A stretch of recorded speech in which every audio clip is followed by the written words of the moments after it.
بسم اللہ الرحمن الرحیم۔ السلام علیکم۔ میں آپ کے سامنے وہ باتیں رکھنے والا ہوں جو تحریک انصاف اور خاص طور پر عمران خان صاحب کے چاہنے والوں کے لیے، ان کو پسند کرنے والوں کے لیے آسان نہیں ہوں گی، برداشت کرنا بھی مشکل ہوگا۔ ٹریبیون لکھ رہا ہے از another judicial murder in the making، کیا ایک اور عدالتی قتل ہونے جا رہا ہے؟ سوچئے ذرا۔ اور یہ حسنات ملک صاحب سینئر صحافی ہیں، یہ ٹریبیون میں لکھ رہے ہیں، ٹریبیون میں یہ آرٹیکل چھپ چکا ہے۔ اس میں تفصیل میں جانے سے پہلے میں چند چیزیں عرض کر دوں کہ آپ کے سامنے باتیں رکھنا ضروری ہے کہ اب کیا کیا باتیں ہونے لگ گئی ہیں۔ مسئلہ یہ ہے کہ جب چیزیں چھپائی جائیں گی، دبائی جائیں گی، تو پھر ہر کوئی خبر کے پیچھے بھاگے گا اور اپنی اپنی خبر لے کر آئے گا۔ یہ بات تو آپ سب جانتے ہیں کہ حکومت یہ خبر سامنے نہیں لے کر آئی تھی کہ جی خان صاحب کو پمز لے جانا پڑا ہے، وہاں ان کی آنکھ کا مسئلہ ہے۔ یہ صحافی اسد اللہ خان صاحب سامنے لائے تھے، اس کے بعد پھر بہت سے صحافیوں نے اس پر بات کی۔ اب ہو یہ رہا ہے کہ سوال اٹھائے جا رہے ہیں، کیا حکومت نے یہ سب کچھ جان بوجھ کر ہونے دیا؟ اس میں اسد طور صاحب مثال دیتے ہیں عمران ریاض کی، کہ اس کی یہ حالت کر دی گئی تھی کہ وہ بات بھی صحیح طرح نہیں کر سکتا تھا، چل پھر بھی صحیح طرح نہیں سکتا تھا۔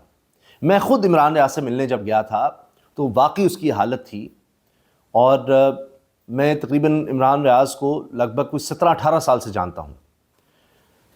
تو اتنے مضبوط اعصاب کا آدمی، دلیر آدمی، وہ ایک جملہ تو بہت بڑی بات ہے، چند لفظ بھی، 2-3 لفظ بھی اکٹھے صحیح طرح ادا نہیں کر سکتا تھا، اتنی لکنت تھی، میموری لاس ہو رہا تھا۔ خود بتاتا ہے کہ میرے لیے گاڑی چلانا، دیگر کوئی کام کرنا وہ مشکل ہو چکا تھا۔ اب اسد طور صاحب کہتے ہیں کہ جی میاں نواز شریف صاحب جب رہا ہوئے تو ان کا اس طرح سے رہن سہن نہیں رہا تھا، اگرچہ شاہانہ زندگی سب کچھ۔ تو اب کہ جی خان صاحب کے بارے میں یہ ہے کہ ان کو بھی اس حالت میں پہنچا دیا جائے کہ اگر وہ رہا ہوتے بھی ہیں تو کبھی بھی وہ اس طرح کے نہ ہوں کہ وہ آ کے کوئی لیڈرشپ کا رول ادا کر سکیں، دوبارہ حکومت میں آ کر اقتدار سنبھال سکیں، وہ پیچھے جس طرح میاں نواز شریف ہے بس اسی طرح ہو جائیں۔ یہ اب خدشات کا اظہار کیا جا رہا ہے۔ اسی طرح اور کئی صحافی اس پر سوال اٹھا رہے ہیں۔ حامد میر صاحب افسوس کا اظہار کر رہے ہیں کہ کیا کر دیا گیا ہے خان کے ساتھ، کس طرح سے سب کچھ ہونے دیا گیا، کیوں چھپایا گیا، کیوں صحیح طرح ٹریٹمنٹ نہیں دیا گیا۔ جب اکتوبر 2025 میں وہ بتا رہے تھے کہ آنکھ کا مسئلہ ہے تو پراپر ٹریٹمنٹ کیوں نہیں دیا گیا؟ اس وقت کا انتظار کیوں کیا گیا کہ ان کی بینائی ہی ختم ہو گئی اور اس کے بعد پمز لے کر گئے اور پھر صرف 10 سے 15% بہتری آ سکی؟ یہ سب کیا ہو رہا ہے؟ آپ سوچئے ذرا، ایسی ایسی خوفناک باتیں کی جا رہی ہیں کہ جی یہ کلاٹ کیسے آ گیا، یعنی کہا جا رہا ہے کہ اس کے پیچھے مختلف وجوہات ہو سکتی ہیں اس بیماری کے پیچھے، اور ایکسپرٹس کہتے ہیں، جو ڈاکٹرز ہیں وہ یہ کہتے ہیں کہ پیچھے ایک کلاٹ آ سکتا ہے جس کی وجہ سے وہ جو آنکھ کی شریان ہے خون سپلائی کرنے والی، تو وہ سپلائی رک جائے اور اس کی وجہ سے پھر وہ دباؤ بڑھتا ہے اور یہ سب کچھ ہوتا ہے، تو کلاٹ کی وجہ سے بھی ہو سکتا ہے۔ اب کہہ رہے ہیں جی وہ کلاٹ تو خدا نخواستہ کسی اور جگہ بھی جا سکتا ہے، وہ دل میں بھی جا سکتا ہے، وہ سٹروک کی وجہ بھی بن سکتا ہے، دماغ میں بھی اس کی شریان میں جا سکتا ہے، سب باریک باریک ہوتی ہیں۔ اور یہ عموماً ہوتا ہے اس شخص کو جس میں شوگر کا، بلڈ پریشر یا دیگر کوئی مسئلہ ہو، دل کے عارضے میں ہو، یہ سب کچھ ہوا۔ اور یہ باتیں ایکسپرٹس کر چکے ہیں۔ ارشاد بھٹی صاحب نے یہ بات کامران شاہد کے پروگرام میں کہی تھی کہ جی یہ اس کے خدشات ہوتے ہیں، یہ وجہ ہو سکتی ہے، اور اس طرح سے ڈاکٹرز آپ کو بتا دیں گے کہ وہ ہے۔ اب کہا جائے گا، سوال اٹھائیں گے، سازشی تھوڑی آ جائے گی، جی جان بوجھ کر کچھ ایسا دوائی کھلا دی گئی یا کچھ ایسا کر دیا گیا کہ جی ایسی بیماری پڑ جائے خان کو کہ یہ مجبور ہو ڈیل کرنے پر یا پھر یہ باہر جانے پر، یا کچھ ایسا ہو جائے خدا نخواستہ کہ پتہ بھی نہ لگے کہ جی کچھ ایسا ہوا ہے، یا کچھ یعنی کوئی سزائی ہم نے اس طرح کی نہیں دی، بس وہ نیچرلی سارا کام خراب ہو گیا۔ میں بڑے محتاط ہو کر آپ کو بتا رہا ہوں کہ کسی بھی حد تک بات چلی جائے تو الزام نہ آ سکے کہ جی یہ دیکھیں یہ تو بس ایسے ہونا ہی تھا، یہ تو قدرتی طور پر ہو گیا، عمر بھی ایسی تھی، یہ ہو گیا وہ ہو گیا۔ اب ٹریبیون میں یہ چھپنا از another judicial murder in the making، کیونکہ اس میں بات کی جا رہی ہے ذوالفقار علی بھٹو کی۔ اس وقت سزا سنائی گئی تھی، اب یہ ہے کہ کچھ کیا ہی نہیں جا رہا عدالت کی طرف سے، اس وجہ سے یہ از another judicial murder in the making، یہ وکلاء کی طرف سے اس پر پھر بات کی جا رہی ہے۔ پیپلز پارٹی تو کہتی تھی کہ جی جنرل ضیاء الحق نے جوڈیشری پر زور ڈال کر ذوالفقار علی بھٹو کے خلاف فیصلہ لیا اور ان کو پھانسی چڑھا دیا، اور جنرل ضیاء الحق نے ہی نواز شریف کو اقتدار دیا، نون لیگ بنی، نواز شریف آئے، ان کا پورا خاندان اقتدار میں آ گیا، براہ راست سیدھا نواز شریف صاحب کو اقتدار میں لایا گیا تھا، اور پھر ہمیشہ اسٹیبلشمنٹ کی سپورٹ رہی اور پھر یہ وزیر اعظم بنتے رہے جب تک کہ مشرف کا دور نہیں آ گیا، اس کے بعد پھر حالات خراب ہوئے۔ تو یہ تو پیپلز پارٹی کہتی رہی اس ساری کہانی کے پیچھے۔ آج دونوں اکٹھے ہیں، آج وہی نون لیگ جس پر الزام لگاتی تھی پیپلز پارٹی جوڈیشل مرڈر کی، جنرل ضیاء تھے اور یہ سارا کچھ کیا گیا اور سب کچھ، اور آج آ کر پھر اس فیصلے کو جوڈیشل مرڈر قرار دلوایا پیپلز پارٹی نے۔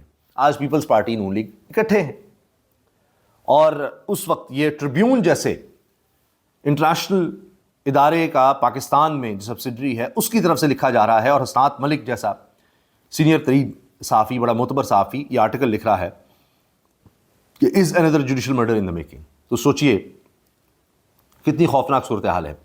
شوکت خانم ہاسپٹل کے سی ای او کا ویڈیو بیان جاری ہوا ہے، ویڈیو پیغام سامنے آیا ہے۔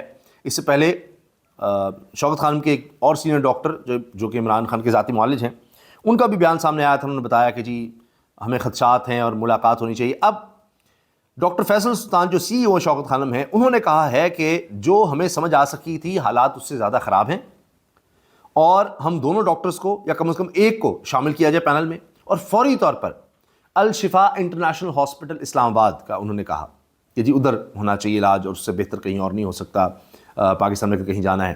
یہ باتیں انہوں نے کرنی شروع کر دی۔ اب آپ دیکھیں کہ جو کچھ عمران خان کے ساتھ کر دیا گیا ہے، اس پر ارشاد بھٹی صاحب تجزیہ دیتے ہیں اور کہتے ہیں جو کچھ یہ کر رہے ہیں یہ کیسے بھگتیں گے؟ یہ اپنی اوقات، اپنی حیثیت اور اپنی برداشت سے زیادہ کچھ کر چکے ہیں، یہ اونچی اونچی چیخوں کے ساتھ روئیں گے۔ یہ تو ارشاد بھٹی نے کہا۔ اس پر سعید بلوچ صاحب جو کہ ایکس وائس پریزیڈنٹ ہیں پریس ایسوسی ایشن آف سپریم کورٹ کے، یہ کہتے ہیں ان میں سے بعض عوام کو مطمئن کرنے کے لیے سولی پر چڑھائے جائیں گے۔ سولی پر چڑھانے کی باتیں ہو رہی ہیں، بھگتنے کی اوقات، حیثیت، برداشت سے زیادہ کر چکے، چیخوں کے ساتھ روئیں گے۔ ارشاد بھٹی تجزیہ کار صحافی کہہ رہے ہیں، میں آپ کو سنانا چاہ رہا ہوں جو ان کے جملے ارشاد بھٹی صاحب کے۔ تو کچھ یہ کر رہے ہیں، یہ کیسے بھگت پائیں گے؟ یہ نہیں بھگت پائیں گے، کیونکہ یہ اپنی اوقات، اپنی حیثیت، اپنی جو ان کا بھگتنے کا ان کی برداشت ہے، اس سے زیادہ کچھ کر چکے ہیں۔ یہ نہیں بھگت پائیں گے، یہ روئیں گے اونچی اونچی چیخوں کے ساتھ، اور یہ ہم سارے سنیں گے ان کی چیخ۔ پوائنٹ آ گیا جی۔ یہ کامران شاہد صاحب کا پروگرام ہے، دوبارہ سنیے ارشاد بھٹی کیا بات کر رہے ہیں۔ یعنی صاحب اقتدار لوگوں کے بارے میں یہ بات کر رہے ہیں کہ جن کے پاس آج اقتدار ہے، جو ہو گیا ہے یہ ان سے برداشت نہیں ہونا۔ تو کچھ یہ کر رہے ہیں، یہ کیسے بھگت پائیں گے؟ یہ نہیں بھگت پائیں گے، کیونکہ یہ اپنی اوقات، اپنی حیثیت، اپنی جو ان کا بھگتنے کا ان کی برداشت ہے، اس سے زیادہ کچھ کر چکے ہیں۔ یہ نہیں بھگت پائیں گے، یہ روئیں گے اونچی اونچی چیخوں کے ساتھ، اور یہ ہم سارے سنیں گے ان کی چیخ۔ پوائنٹ آ گیا جی۔ تو کچھ اب آپ سوچئے کہ بات کہاں تک چلی گئی ہے۔ اب مسئلہ یہ ہے کہ عمران خان ٹوٹا نہیں۔ یہ عبدالمجید جعفری صاحب لائر ہیں، تجزیہ کار ہیں، انہوں نے ایک پوڈ کاسٹ کیا ہے سینئر صحافی فرحان ملک صاحب کے ساتھ۔ فرحان ملک کی زیر تاب رہے، قید کی بھی انہوں نے سزا کاٹی، یہ بڑے چینلز میں رہے۔ اچھا، اب یہ گفتگو کیا ہو رہی ہے کہ عمران خان ایک کارنر ٹائیگر کی طرح ہوتا ہے اور وہ چیلنج کا مقابلہ کرتا ہے، اور آپ اس کو اس طرف لے گئے، آپ اس کو ہرا نہیں سکتے۔ یہ سوچئے، یہ جملے سنیے ان کے، بہت وائرل ہیں۔ اس کو آتا ہے شرٹ پھٹی ہوئی تصویر ہے، اس کو آتا ہے ناٹ گیونگ اپ، آپ نے اس کو خیر سے، اس کو آتا ہے کارنر ٹائیگر بننا، you made him a corner tiger, now deal with it, give him a fight, now deal with it, he is going to fight a fight the way that you have never seen before and that's what he's doing۔ اور یہ بات وہ آپ کو ایک ایسی لڑائی لڑ کے دکھائے گا جیسی آپ نے آج تک نہیں دیکھی ہوگی۔ خوف ہے جی، رہا ہو جائے گا تو کسی کو چھوڑے گا نہیں۔ یہ بات سینئر صحافی سہیل رائج صاحب کہہ رہے ہیں کہ خوف ہے کہ یہ باہر آ گیا تو یہ کسی کو نہیں چھوڑے گا، یہ اب مسئلہ بنا ہوا ہے، یہ کسی کو معاف نہیں کرے گا۔ سہیل رائج صاحب یہ بھی کہہ رہے ہیں کہ قومی حکومت کے قیام کی سوچ نئی نہیں، یہ سوچ 2024 کے الیکشن کے بعد ہی شروع ہو گئی تھی، مگر اب اس سوچ میں تحریک انصاف کی واضح رضامندی نے اس تجویز کے امکانات کو بڑھا دیا ہے۔ ہو سکتا ہے کہ قومی حکومت 3 سال کے لیے نہیں بلکہ 5 سال کے لیے آ جائے۔ بہرحال ایک بات پتھر پر لکیر ہے کہ اگلے الیکشن سے پہلے قومی حکومت بنے گی، اور اگر قومی حکومت نہیں بنتی اور اصلاحاتی ایجنڈے کو بروئے کار نہیں لایا جاتا تو الیکشن ہونے کا بھی امکان نہیں۔ یا انہوں نے آرٹیکل لکھا 3 سالہ قومی حکومت، یہ جی سہیل رائج صاحب نے یہ کالم لکھا ہے۔ میں نے آپ سے ابھی عرض کیا نا کہ وہ ٹوٹ نہیں رہا، وہ جھک نہیں رہا، اور وہ کہتا ہے ہارتا وہ ہے جو ہار مانتا ہے. تو اب کیا کیا جائے, کس طرح اس کو توڑا جائے. اسی طرح ساری زندگی کی کہانی چند منٹوں میں اگر سننی ہے عمران خان کی تو وہ یہی ہے کہ جب آپ اس کو کہتے ہیں یہ ناممکن ہے, یہ نہیں ہو سکتا, تو وہ اس چیز کو کر دکھاتا ہے. یہ خداداد صلاحیت ہے کہ پہلے تھا کہ یہ تو بالکل میڈیم پیسر سا بالر ہے, نکال دیا ٹیم سے, اس نے اپنے آپ کو بالکل بدل دیا. شاید کرکٹ کی تاریخ میں ایسا نہیں ہوا کہ اس طرح سے کوئی فاسٹ بالر بن جائے ٹیم میں آنے کے بعد. پہلے تو ہے, ٹیم میں آنے کے بعد وہ ایک بس ایسے ہی درمیانہ سا بالر میڈیم پیسر سے دنیا کے فاسٹسٹ بالرز میں آ جائے. پھر اس کے بعد فریکچر آئے اور واضح کہہ دیا جائے کہ اب دوبارہ تم کرکٹ میں کبھی نہیں آ سکتے, کبھی فاسٹ بالر نہیں بن سکتے دوبارہ, کمال تم تھے لیکن اب ختم ہو گیا. وہ دوبارہ آ جائے کئی سال کے وقفے کے بعد اور پھر آ کر وہ فاسٹ بالر ہی رہے. پھر کہا جائے کہ ورلڈ کپ ہی کیسے جیتے گا, اب اس کی عمر ہی گزر گئی ہے. وہ دیکھے کہ بھائی اب میں بالنگ میں نیچے جا رہا ہوں, تو وہ بیٹنگ پر توجہ دے کر بیسٹ آل راؤنڈر بن جائے دنیا کا. اور جب کپتان بن گیا تو آپ سوچیے اس وقت کے ٹاپ بالر میلکم مارشل سے بہتر بالنگ ایوریج 20 کی کروائے, اور ٹاپ بیٹسمین وم رچرڈ سے زیادہ اچھا 52 کا وہ ایوریج لے لے سکور کرنے کی, رنز کی. تو عجیب و غریب سٹارٹس ان کے کپتان بننے کے بعد اس طرح سے نظر آتے ہیں. اور پھر انجیکشن لگوا کر بالنگ کروائے ورلڈ کپ میں اور جیت جائے. اور ایسے لوگوں کو شامل کرے کہ مرضی سے جناب یہ بندہ ہوگا, یہ بندہ ہوگا. اس طرح کی ٹیم اس وقت کوئی بیسٹ ٹیم نہیں آپ کہہ سکتے اس وقت ورلڈ کی بیسٹ ٹیم ہو, لیکن اس سے ورلڈ کپ جیت گیا. شوق خانہ ہاسپٹل نہیں بن سکتا جی, وہ بن گیا. نوبل یونیورسٹی اس جگہ یونیورسٹی نہیں چل سکتی جہاں بنا رہے ہیں, چل گئی. یہ کبھی وزیر اعظم نہیں بن سکتا, بن گیا. یہ سزا نہیں کاٹ سکتا, یہ جیل جا ہی نہیں سکتا, 2 دن میں اس کی چیخیں نکل آئیں گی. اور جناب 2 دن کیا 2 سال سے زیادہ جیل میں. یہ نشہ کرتا ہے, یہ نشے کے بغیر نہیں رہ سکتا. اور جی آپ کہہ رہے ہیں جی وہ غلطی ہوگی, جی ایسا بندہ تو نہیں ہو سکتا, نشہ کرنے والا تو اتنا عرصہ نہیں رہ سکتا. تو یہ باتیں اب کی جا رہی ہیں. پھر سٹارڈم کی بات ہو رہی ہے کہ اس سے بڑا سٹار پاکستان میں نہیں ہوا. اس سے سٹار جس کے اتنے پرستار اور اتنی بڑی سیلیبریٹی, چاہے آپ انٹرٹینمنٹ کی دنیا لیں گے, اسپورٹس کی دنیا میں لیں, اس کو آپ پولیٹیشین دیکھ لیں, یعنی مشہور ترین پاکستان کی شخصیات میں وہ جناب آپ کو آگے آگے نظر آتا ہے. یہ تبصرے ہو رہے ہیں. اب ٹرانسمیشنز پوری دنیا میں ہو رہی ہیں. پاکستان میں جس کا نام نہیں چل سکتا, جس کے بارے میں بیان نہیں اس کا آ سکتا, ویڈیو نہیں, تصویر نہیں چل سکتی, دنیا اس پہ ٹرانسمیشنز کر رہی ہے, اس کی بات کر رہی ہے. جی آنکھ کو کیا ہو گیا, کس طرح ہو گیا, اس پر بات ہو رہی ہے, اس پر پوری ٹرانسمیشنز ہو رہی ہیں. ہر کوئی اس پر لکھ رہا ہے. اچھا اب کوئی ایک ادارہ لکھتا ہے, وہ دیکھتا ہے ہو ساری دنیا تو اس پر بات کرنے لگ گئی ہے, سارے انٹرنیشنل ادارے اس پر آ جاتے ہیں. دی انڈیپینڈنٹ لکھتا ہے Pakistan court orders medical exam after imprisoned former leader Khan reports partial vision loss. خلیج میگ لکھ رہا ہے, میں انٹرنیشنل اداروں کا بتا رہا ہوں آپ کو, میڈیا کا. Pakistan jail prime minister Imran Khan loses 85% vision in right eye, lawyer says in the supreme court. Al Jazeera عربی بھی اس کو کور کر رہا ہے. فرسٹ پوسٹ لکھتا ہے the relocation aims to provide specialised medical care, enhance security and ease court logistics after reports reveal severe vision loss and prolonged solitary confinement. Economic Times تک لکھ رہا ہے, اکنامک ٹائمز.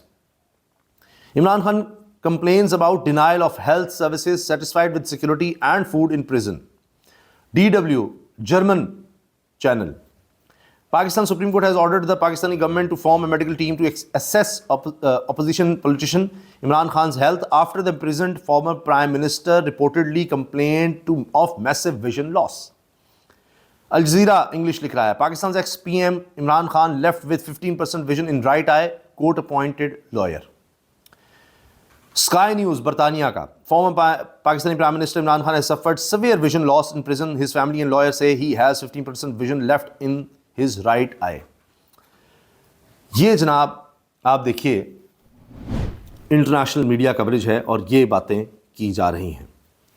اور اب آپ دیکھیں کہ آئندہ اس پر انویسٹیگیٹو جرنلسٹ لکھیں گے, اس پر کتابیں لکھی جائیں گی, اس پر تحقیق ہوگی کہ ہوا کیا تھا, کس طرح سے یہ سب کچھ ہوا, جتنا بھی عرصہ عمران خان جیل میں گزارا کس طرح گزارا, اس وقت کیا ہوا, کون کون اس میں ذمہ دار ہے,